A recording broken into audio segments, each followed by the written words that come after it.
As a film composer, have you ever considered when you need representation from a manager? Well, if you have, then you don't want to miss this episode with leading composer agent Christine Russell. We discuss the importance of networking with up-and-coming directors and producers, what you need to be doing to attract representation, and learning who the decision makers are that hire film composers. Coming up.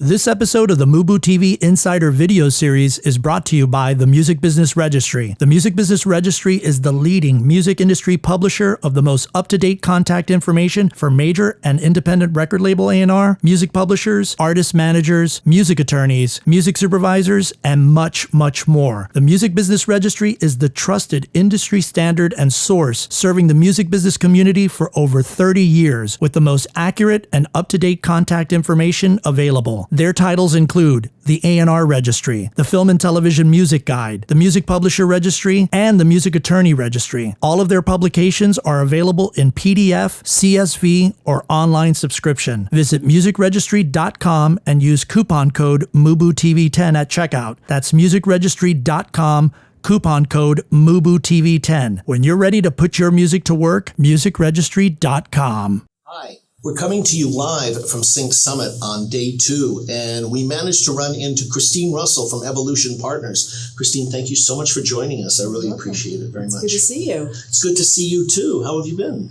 I've been well. Good. I've been very well, very busy. Yeah, I can imagine.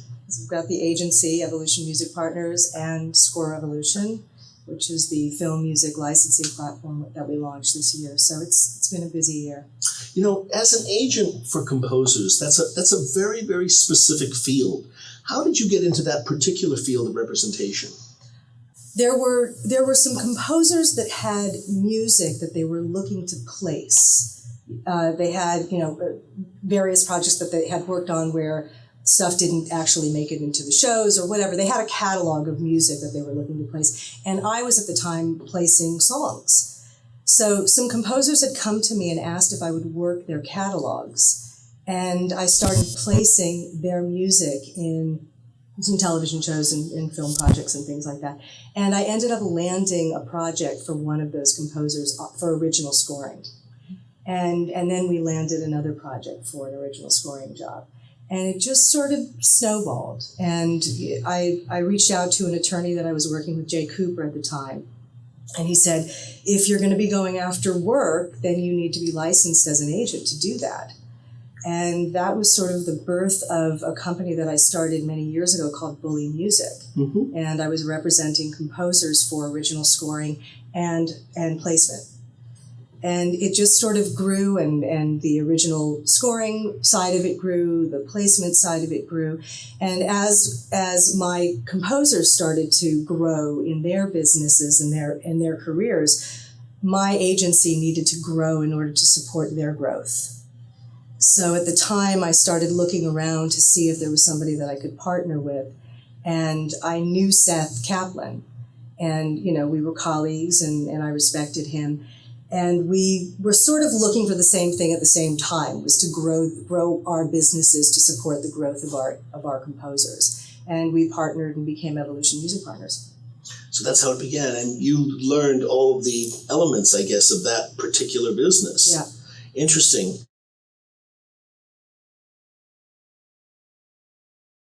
For us to be able to really be effective, there needs to be enough for us to work with. There needs to be a body of work where we can feel comfortable knowing that they're going to be able to deliver. They have enough experience to whatever's going on. There's a lot of politics that go on. They have to have had enough work to know that when those things come up, they know what to do. Right. I think that a lot of people feel like they'll have one film at Sundance that does really well, and we'll get the call and say, well, we had this film at Sundance and it did really well, and I think we're ready now. And it's just not necessarily the case. A lot of people will have a film at Sundance and it nothing happens from there. They just assume that everything should start to flow at that point, and it just doesn't work that way. If the film has a certain amount of profile, and it's sort of on the tips of everyone's tongues at that point, then we can walk in and start to build off of that momentum. But really the film has to have a certain amount of profile in order for us to have something to work with. So I think it's body of work. I think there have to be,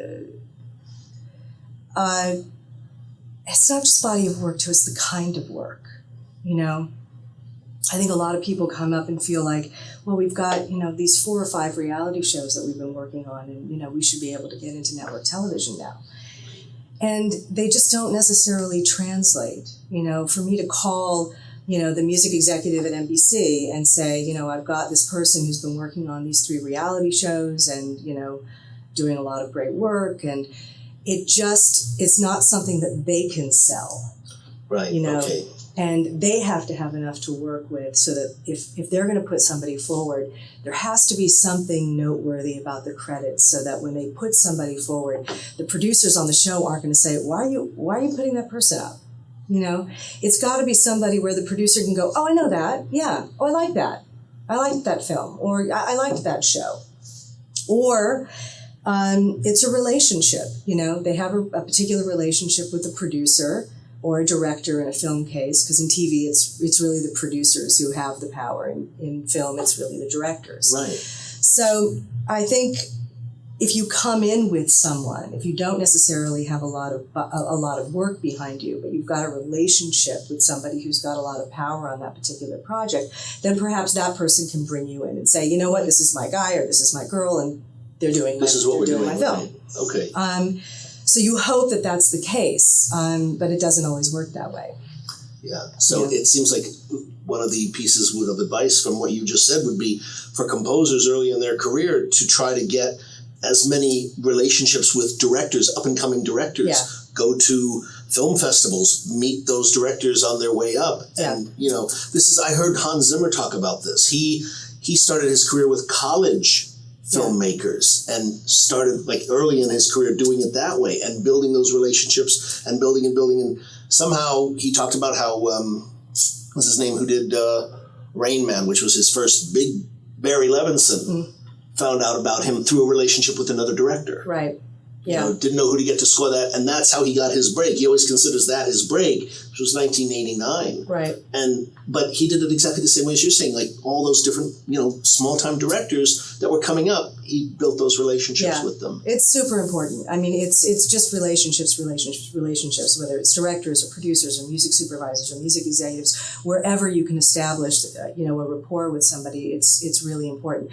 But yeah, the directors, it's key. But the problem that happens with a lot of people is they'll make some relationships with, some up-and-coming directors, and they'll feel like, great, okay, when they get their next big break, I'm in. And a lot of times the director then, they've got a studio project, they've got a budget to work with, and they start thinking, oh, wait, maybe I can work with so-and-so, And as opposed to bringing their people that worked with them up with them, they sort of, they throw them to the wind, and then they take, whoever the studio is offering up or whatever it is, they feel like I have an opportunity now to up my game. Mm-hmm. And so I'm going to up my game with my picture editor or my composer and everybody else on the project, which is really unfortunate because I think there are a lot of people that really rely on those directors to bring them with them. And some do, and when they do, I applaud them. I have a situation right now where somebody's doing a project for Sony, and he did a small film, did very well at South by Southwest, and when he got on this film, we had this conversation and said, what do you think? Do you think he's going to bring you with him? Mm-hmm. And he said, well, of course he's going to bring. And of course, when I had the conversation with the studio, they were like, well, we're looking at other people and he's taking meetings. And, I had to go back to my client and say, it's not a done deal. Right. It's not necessarily a done deal. He's taking some meetings. He's meeting with other people. He's open for the possibility of working with somebody else. At the end of the day, my client's doing the film, which is fantastic. Right. But we had to work a lot of things to make that happen. Right. The studio needed to be comfortable with that person. We had to set up all of these meetings in order for them to feel good about it and say, okay, not somebody that we've worked with before, but super talented, and let's make the director happy. He wants to use him, so that's what happened. But you have to still sell it. Totally. Sell it up the food chain, so to speak. Yeah. Christine, on a film or a television show, who are the people that select the composers? Is it the studio? Is it the director? Is it the producer? Who is it that you have to deal with in terms of getting your clients' work? It's all of them, quite honestly. I mean, it depends on, if it's television, it is more producer driven. It'll be the creator of the show or a lot of executive producers who will have established relationships with people. So they'll bring those people with them. But if it's a TV project, I have to sell the producers. I have to sell the music executives. And or music supervisor, depending upon how much power they have. There are certain music supervisors that have a lot of influence, right? And others not so much. Right. So it depends. I mean, on every television project, I have to sort of look at the lay of the land and say, who are the people involved, who has the power here, and that power is going to shift, depending upon the project. But for the most part, you kind of have to cover all your bases. Okay.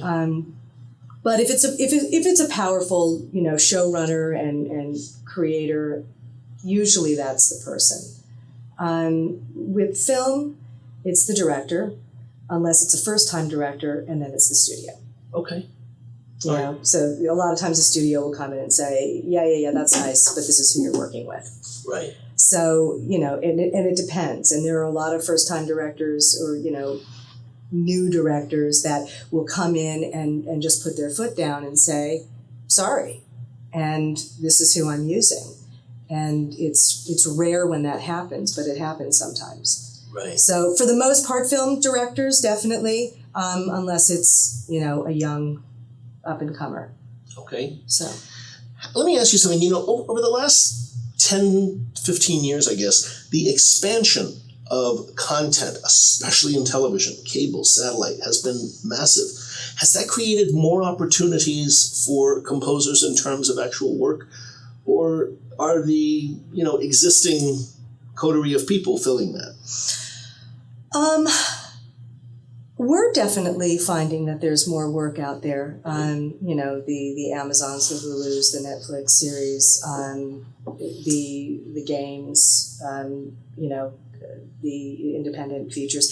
Features, not so much. I mean, I think that, the major motion pictures have really scaled back in terms of production. In terms of numbers of them that are done, much less. Much less. So I think that what's happened is because there's much less sort of high-end product, a lot of the people that were doing those films are now much more open to doing sort of the mid-level work. So it has kind of made less opportunity for people to sort of break into the higher level. And I think that's been a struggle. But a lot of the other content that's being created has made more opportunities for those people. So I think you have to find it everywhere. I mean, we've got clients that are, working on a film. They might be doing a television series at the same time. They might be working on an advertising campaign. They may be doing a game.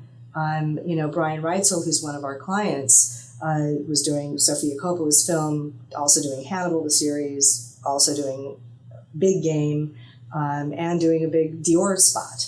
All at the same, just all of it. Right. So, moving in a lot of different areas, all kind of, fluid.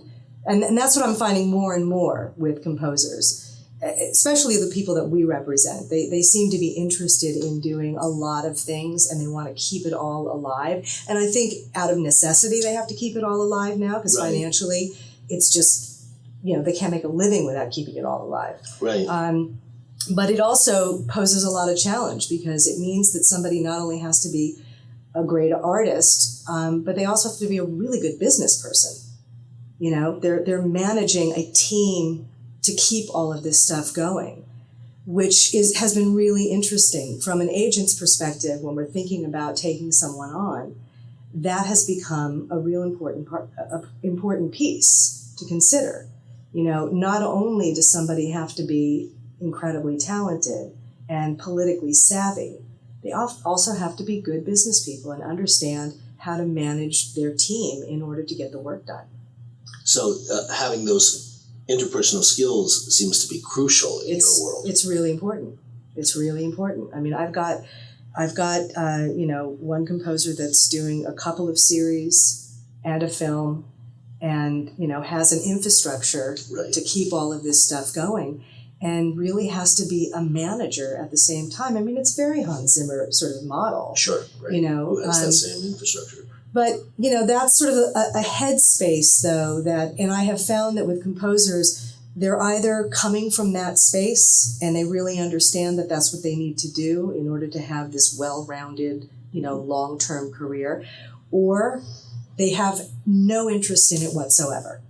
And they want to do one film at a time, and they want to write it all themselves, and they've got one assistant, and that's the way they like it. So, and I haven't really found in between. They're either or. They're either or, okay. Yeah. Interesting. In our world. Yeah, at least with us, in our agency. Involved in a company that's, I guess, really forward-thinking in this whole new business model of scores and music, and it's called Score Revolution. Mm-hmm. Can you talk to us about it, exactly what that is and what it entails? Because it's very interesting. Yeah, it really came out of what we were doing at our agency through Evolution Music Partners. A while back, when we had a client that did a film for very little money, we retained the rights to the publishing. And we very passively, we thought, you know what, this could potentially get licensed in trailers. And we did a sort of a light servicing of this score to the trailer houses out there. And within a couple of years, we did over $600,000 worth of licensing on a score that he made 10 grand on. That's quite extensive. And, we just started to realize that, there was a real opportunity to help our clients make more money with some of the scores that they were retaining rights to when there wasn't a lot of upfront money. So more and more, we started to help kind of facilitate the licensing of some of these film music assets that our composers were retaining. And a gentleman who had been working at Milan Soundtracks, Ian Hirons, had come up to us and said, I've seen what you guys are doing, and it's really smart. And there's a much bigger idea out there, because not only are there your clients that have scores that are sort of sitting on shelves not doing anything, but there are thousands and thousands of scores, whether it's independent composers that have retained rights, or independent producers, or independent production companies. There are thousands of scores, past and current and going forward, that may or may not see the light of day, but might be fantastic for licensing. So we sort of set out to build a platform that we could help producers and composers leverage those rights.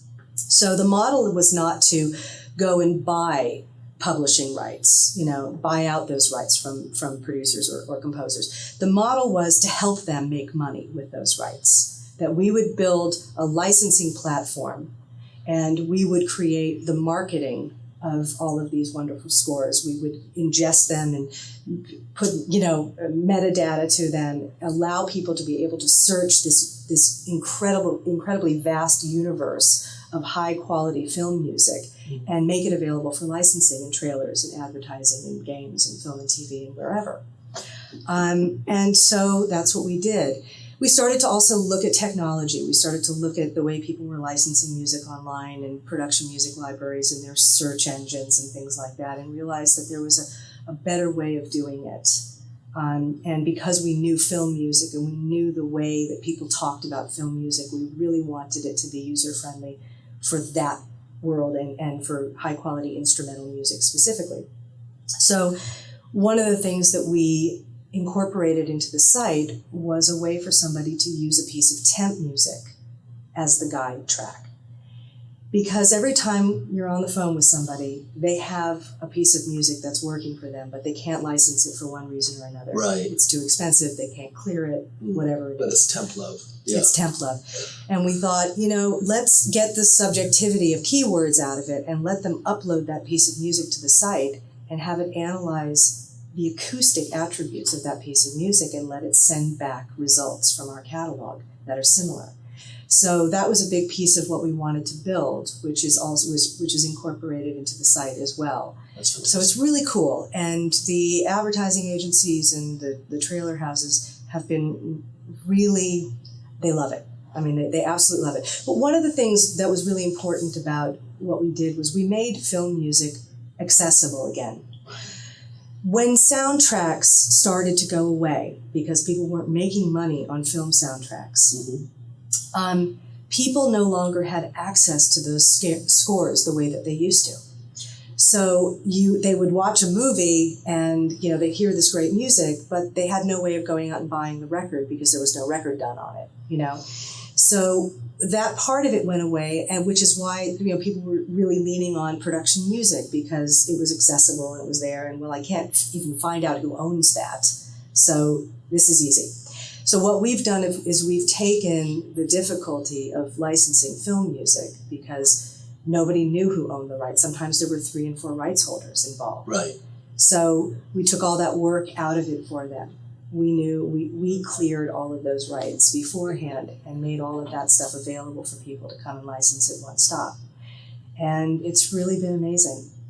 And we thought that it was really just going to be independent producers and independent production companies, and we started to do deals with the larger rights holders like Lionsgate and Lakeshore and Warner Chappell. We just closed a deal with. That's fantastic. To work with the Miramax catalog. So wow, it's I think it's a niche that's different than a typical production music library. We wanted to really be an aggregator for all film music so that there was just a one destination to go for great high quality film music, and just make it easy for people to license it where it was very cumbersome before. And it seems like you've brought back film music, into its own sort of niche that has a home now. Yeah. Well, that's really been interesting because a lot of the advertising agencies have said, we love licensing film music. We love it, and we just couldn't get our hands on it in some way. And the way that having it all in one place and being able to really market these wonderful scores and these wonderful composers, and so many of these scores have been recorded with the best orchestras in the world, and to make this stuff available for licensing to people that never thought they could get their hands on it, it's really exciting for them. And we're we want to value it, not that we're pricing ourselves out of the market, but we want to value it differently rather than chopping it up and throwing it into, no disrespect to production music libraries, but we want to have it valued in the way that we really feel that it should be. Wow, great information from Christine, especially for those of you looking for a career as a composer in film or television. So, insiders, question of the day. From this video, what did you feel were the most valuable takeaways from our conversation with Christine? Was it at what point you as a composer need representation? Or was it the importance of networking with up-and-coming film directors and producers? Or was it who the decision makers are when hiring a film composer? Or maybe it was something else that connected with you. We'd love to hear from you in the comments below. Thanks so much for watching this video.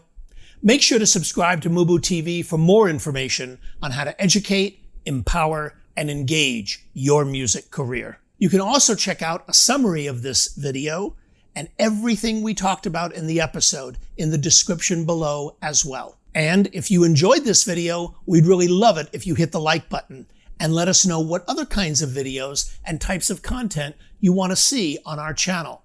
Hit us up in the comments below, and we'll see you in the next video.